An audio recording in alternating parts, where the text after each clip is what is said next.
நீங்கள் பார்த்துக் கொண்டிருப்பது உங்கள் விஜய்.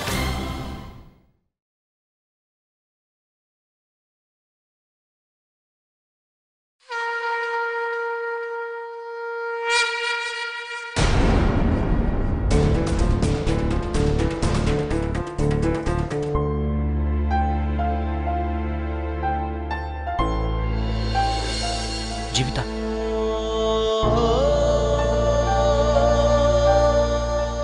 ஏன் விட்டு போன? ப்ளீஸ், இதுக்கப்புறம் எப்போ என்ன விட்டு போயிடாத. இப்பதான் உங்களுக்கு என்னோட தேவை எதுவுமே இல்லையே.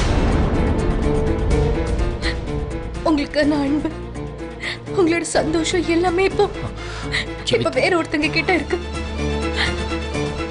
அந்த பொண்ணு வித்யா. ஜீவிதா, நீ ஏன் இப்படி பேசுற? என்னோட வாழ்க்கை, என்னோட லவ் எல்லாமே உன் கூட மட்டும்தான். நான் என் கண்ணால பார்த்தது, என் காதல கேட்டது எல்லாமே பொய்யா வினய்? சொல்லுங்க. அத நான் சொல்றேன்.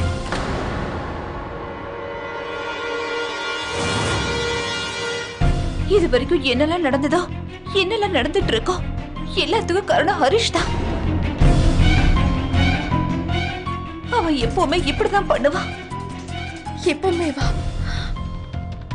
அப்படின்னா உனக்கு ஹரிஷ முதலே தெரியுமா? எப்படி தெரியாம இருக்கும் ஜெபிதா மேடம்? ஏன்னா அவன் என்னோட புருஷன்.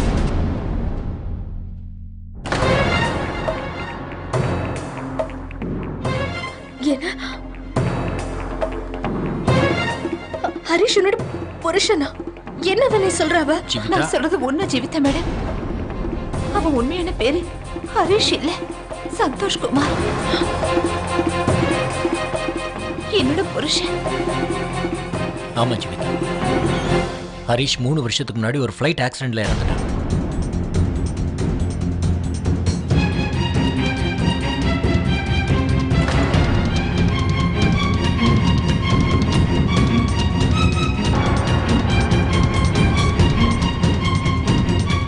நீ எந்த ஹரிஷ பத்தி பேசிட்டு இருக்கியோ, அந்த ஹரிஷ் 3 வருஷத்துக்கு முன்னாடி ஒரு ஃப்ளைட் ஆக்சிடென்ட்ல அவன் குடும்பத்தோட அவன் இறந்து போயிட்டான். I'm Santosh Kumar, வித்யாவோட புருஷன். சந்தோஷ் எனக்கு மெசேஜ் அனுப்பியிருக்கான். வித்யா நடக்க போற பார்ட்டியில நான் உன்னை கிஸ் பண்ண போறேன். ஜீவிதா, நடந்த உண்மையை நான் சொல்லிட்டேன். ஜீவிதா, நான் ஏன் உங்ககிட்ட இதை மறைச்சேன்னா, இந்த விஷயம் தெரிஞ்சா கண்டிப்பா நீ டென்ஷன் ஆயிருப்ப. நீங்க தப்பா நினைச்சதுக்கு எல்லாமே காரணம் நான் தான். இது எல்லாத்தையும் நான் உங்ககிட்ட முன்னாடியே சொல்லியிருக்கேன். தப்பு என்னோடதுதான் ஜீவிதா மேடம். அப்புறம் இதுக்காக நீங்க எனக்கு என்ன தண்டனை கொடுத்தாலும் சரி, அதை நான் ஏத்துக்க தயாரா இருக்கேன்.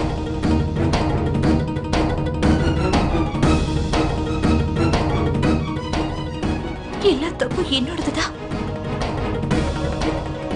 முடிஞ்ச என்ன மன்னிச்சிருங்க மேடம்.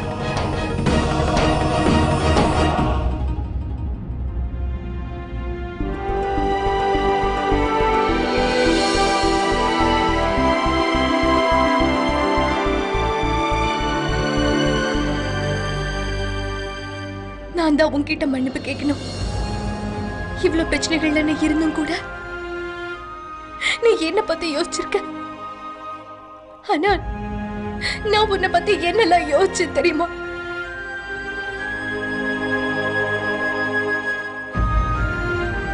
இல்ல ஜீவிதா, நீ எந்த தப்பும் செய்யல. இந்த எல்லா தப்புக்கும் காரணமே நான் தான். நான் உங்களை போய் சந்தேகப்பட்டுட்டேனே. எவ்வளவு ஒரு முட்டாளா இருந்திருப்ப. இல்ல ஜீவிதா, இனிமே உன்னை நினைச்சு நீ எப்பவும் வருத்தப்படாத. உன்னை நினைக்கும் போது பெருமையா இருக்கு. என் சந்தோஷத்துக்காக நீ என்ன வேணாலும் செய்வ. ஆனா நீ ஒண்ணு மட்டும் மறந்துட்ட பாத்தியா? என்னோட சந்தோஷமே நீதான்.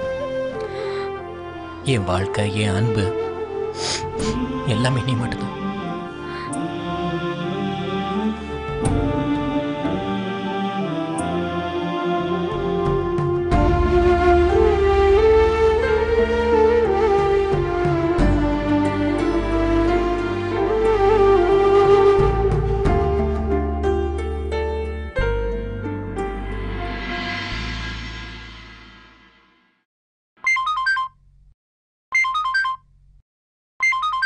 விஸ்வாவோட ஃபோன். ஹலோ. வணக்கம் பாட்டி. அது நீங்க எப்படி இருக்கீங்க? எல்லாரும் நல்லா இருக்காங்களா? ஆமாப்பா, எல்லாரும் நல்லா இருக்காங்க. பெரிய பாட்டி, அங்கிள், ஆன்ட்டி அவங்களும் நல்லா இருக்காங்களா? அவங்களும் நல்லா இருக்காங்க. அவங்க நல்லா இருக்காங்களான்னு கேட்கறதுக்காக தான் நீங்க ஃபோன் பண்ணீங்களா? ஆமா. இல்ல இல்ல, அது மாலதிக்காகவும் தான். மாலதி நேரம் கரெக்டா மாத்திரையெல்லாம் சாப்பிடுறாளா? எனக்கு தெரியும். நீங்க எதுக்காக ஃபோன் பண்ணீங்கன்னு எனக்கு தெரியும். சாக்கு போக்கு சொல்லணும்னு அவசியமே இல்லை. பாட்டி, உங்க பையனை மன்னிச்சிடுங்களேன். மன்னிச்சிட்டா உங்க மனசுல இருக்க பாரமும் இறங்கிடும். விஸ்வா, நான் சொல்றதை நீங்க தப்பா எடுத்துக்காதீங்க. நீங்க பெரியவனாகும்போது இதை கண்டிப்பா உணர்வீங்க. அவங்க அப்பா அம்மா பிள்ளைங்க விஷயத்துல இன்னொருத்தர் தலையிடுறதை யாரும் விரும்ப மாட்டாங்க. இத பாருங்க பாட்டி, நான் எவ்வளவு பெரிய முட்டாள்னு. I am sorry. ஆக்சுவலி இது மகேஷ் அங்கிளுக்கும் உங்களுக்குள்ள பிரச்சனை. இதுல வேற யாரும் நடுவில் வரக்கூடாது. அம்மாவுக்கும் பிள்ளைக்கும் இடையில உள்ள பிரச்சனையை அவங்க தான் சால்வ் பண்ணிக்கணும். ஐ எம் ரியலி சாரி பாட்டி, என்னை மன்னிச்சிடுங்க.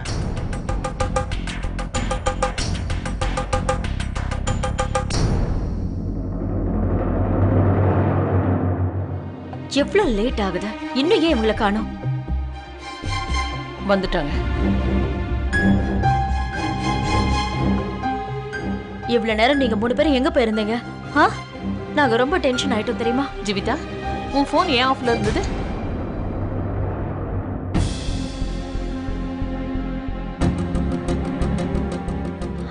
அது வந்து அது சார்ஜ் இல்லாம இருக்கும்.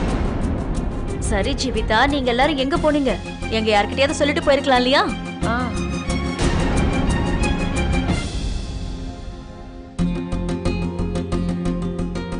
பெரியமா, அது நான் கோயிலுக்கு போயிருந்தேன். கோவிலுக்கா? இந்த ராத்திரியா? ஆமாம்மா. ஆக்சுவலி விஷயம் என்னன்னா, வித்யா சுத்தி பார்க்கணும்னு சொன்னா. அதான் நானும் ஜீவிதாவும் இவளை கூட்டிட்டு கோயில் போயிட்டு வந்தோம். எங்க கிட்ட சொல்லிட்டு போயிருக்கலாம்ல. நாங்க தேவையில்லாம இங்க டென்ஷன் ஆயிட்டு இருக்கோம். சரி, அந்த டாபிக்கை விடுங்க. எல்லாரும் சீக்கிரம் போய் ஃப்ரெஷ் ஆயிட்டு சாப்பிடறதுக்கு வாங்க. சரிங்க அத்தை.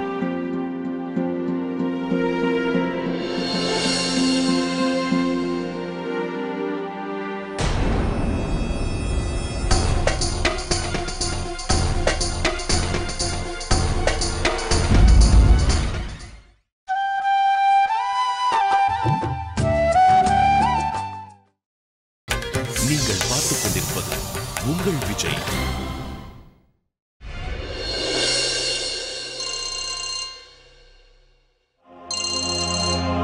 விஸ்வா.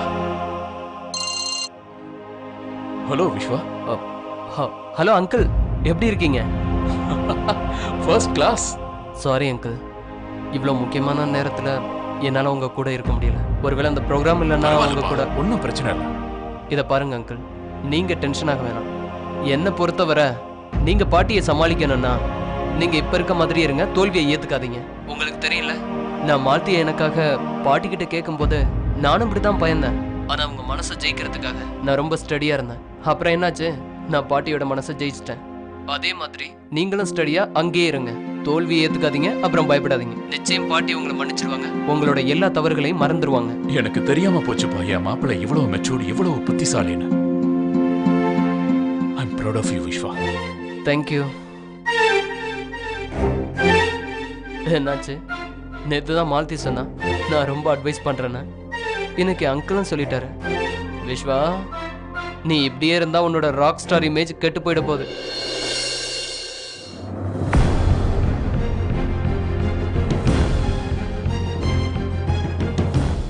ஜீவிதா அண்ணி,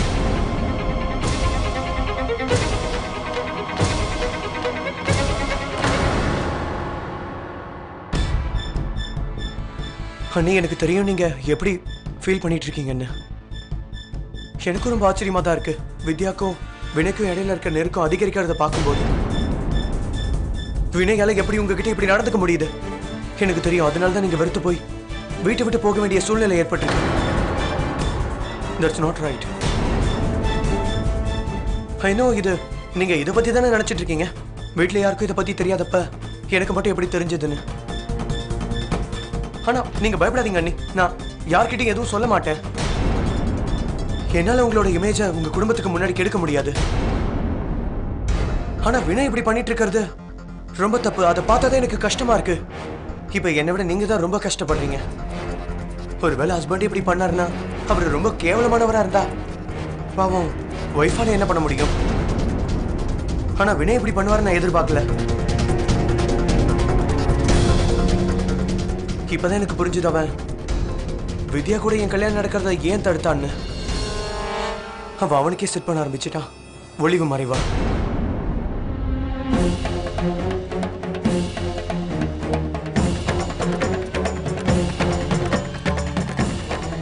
ஹரிஷ், சொல்லுங்க நீ.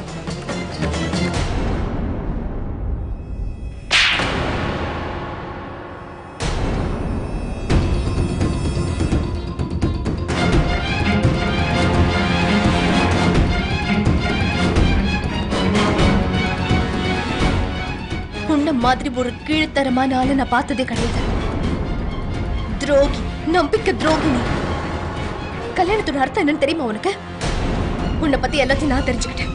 வித்யாவுக்கு நீ பண்ண அநியாயம், அவளை என்னெல்லாம் டார்ச்சர் பண்ணிருக்கேன்னு எல்லாத்தையும் நான் தெரிஞ்சுக்கிட்டேன். புரியுதா? அப்ப இதுவும் தெரிஞ்சிருக்கும் நான் இங்க எதுக்காக வந்திருக்கேன்னு. வினய் இதையும் உங்ககிட்ட சொல்லிருப்பானே. சரி, இப்ப தெரிஞ்சவங்களால என்ன பண்ண முடியும்?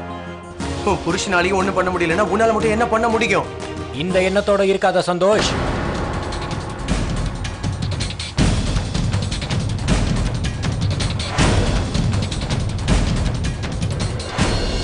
உன் கேம் ஓவர்.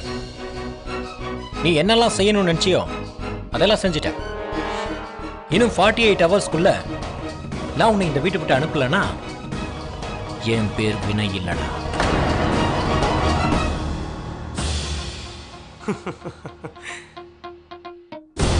நீ ஒரு வேலை பண்ணு, உன்னோட பேரை மாத்திக்கிறதுக்கு தயாராரு.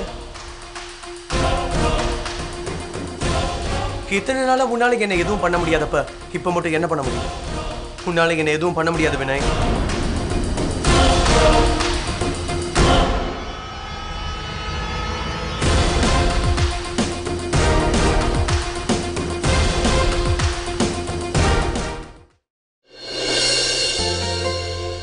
கடவுளே, அப்பாவுக்கு சத்தியம் படுறதுனால அவரோட உடல்நிலையை பத்தி யாருக்கும் சொல்ல முடியல. ஆனா அவர் குடும்பத்தை விட்டு பிரிச்சு வைக்கவும் முடியாது. அதனால ப்ளீஸ் நீங்க தான் இதுக்கு எப்படியாவது உதவி பண்ணணும். ஏதாவது ஒரு அதிசயம் பண்ணி பாட்டி, சித்தப்பா, அப்பா எல்லாரையும் நீங்க தான் ஒண்ணு சேர்க்கணும். என் அப்பாவை அவங்க மன்னிச்சிடணும். ப்ளீஸ் கடவுளே.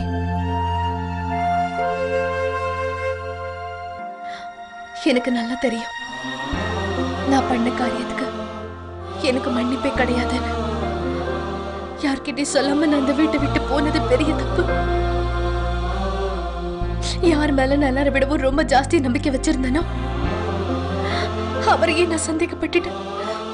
என்னோட புருஷர் ராமர் மாதிரி அவரை போய் நான் இப்படி சந்தேகப்பட்டுட்டேன். ஆனா நான் உங்களுக்கு நன்றி சொல்லி ஆகணும். நான் இவ்வளவு பெரிய தப்பு பண்ணதுக்கு அப்புறமும் நீங்க என்ன வழி தவறாம காப்பாத்திட்டீங்க. ரொம்ப நன்றி. அதுக்கப்புறம் இதே மாதிரி எப்பவும் என்னையும் என் குடும்பத்தையும் நீங்க தான் காப்பாத்தணும்.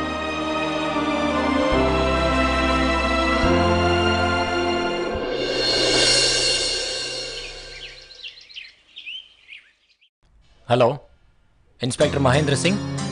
வினய் சார் எப்படி இருக்கீங்க? எல்லாரும் நல்லா இருக்காங்கல்ல? எல்லாரும் நல்லா இருக்காங்க. ஆக்சுவலி எனக்கு ஒரு காரியம் ஆகணும், அதான் உங்களுக்கு ஃபோன் பண்ணேன். சொல்லுங்க, உங்களுக்கு சேவை செய்யறதுக்காக 24 மணி நேரமா காத்துட்டு இருக்கோம். நீங்க இப்ப கூட இங்க வரலாம். அப்போ சரி, நான் கொஞ்ச நேரத்தில் வந்துடுறேன். சரி.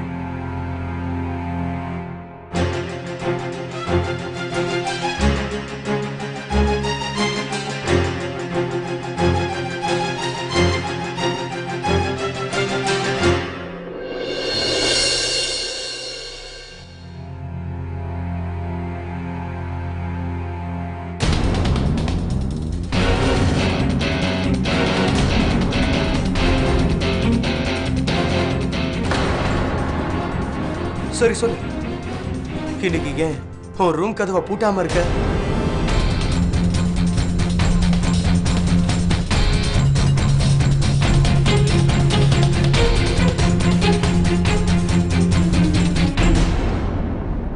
அநேகமா எனக்காக தான் காத்துக்கிட்டு இருக்கேன்னு நினைக்கிறேன். உன் புருஷன் மேல உனக்கு அன்பு ஜாஸ்தி. என்ன பேபி? என் மேல கையை வைக்காத. உன்னோட அர்த்தம் இல்லாத உளறலுக்கு நான் பயப்பட போறதில்ல. ஜீவிதா மேடத்துக்கும் உன்னை பத்தி எல்லாம் உண்மையும் தெரிஞ்சு போச்சு. இனிமே உன்னால வினய் சார பிளாக்மெயில் பண்ணவே முடியாது. அது மட்டும் இல்லாம யாரையும் எதுவும் செய்ய முடியாது. உன் வாய் ரொம்ப பேச ஆரம்பிச்சிருச்சுல. உன் ஆட்டத்தை நான் எப்படி நிறுத்துறேங்கிறத மட்டும் பாரு.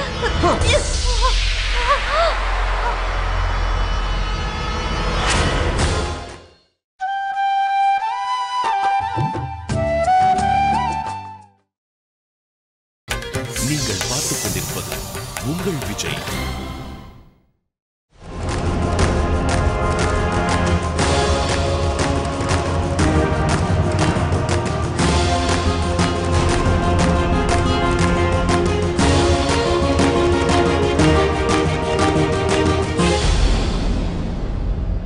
உனக்கு எவ்வளவு திமிரு இருந்தா வித்யா மேல கை வைப்ப.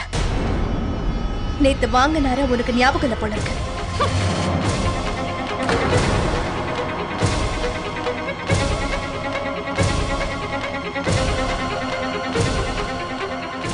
சந்தோஷ், பயமுடு பயமுடு. நான் இதையும் மறக்க போறதில்லை, மறக்கவும் மாட்டேன். அந்த அறைக்கான பதில உனக்கு நேரம் பார்த்து நான் கொடுக்குறேன். அப்புறம் இங்க ஒண்ணு வளர்ந்துட்டு இருக்கே, அதோட மூச்சு காத்திருக்கே, அதோட ஆக்சிஜன் என்னோட கையில தான் இருக்கு. அப்புறம் நீயும் வினையும் நான் சொல்றத ஒரு வேலை பண்ணலன்னா நீ அந்த குழந்தைய கை நழுவ விட்டுருவ. சென்னைக்கும் நிரந்தரமா.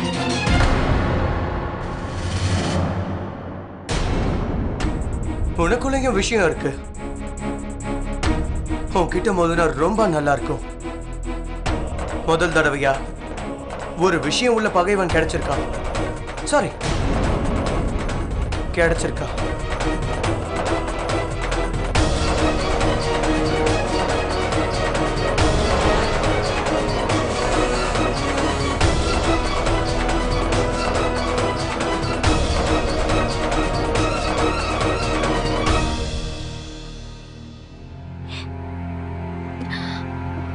வித்யா,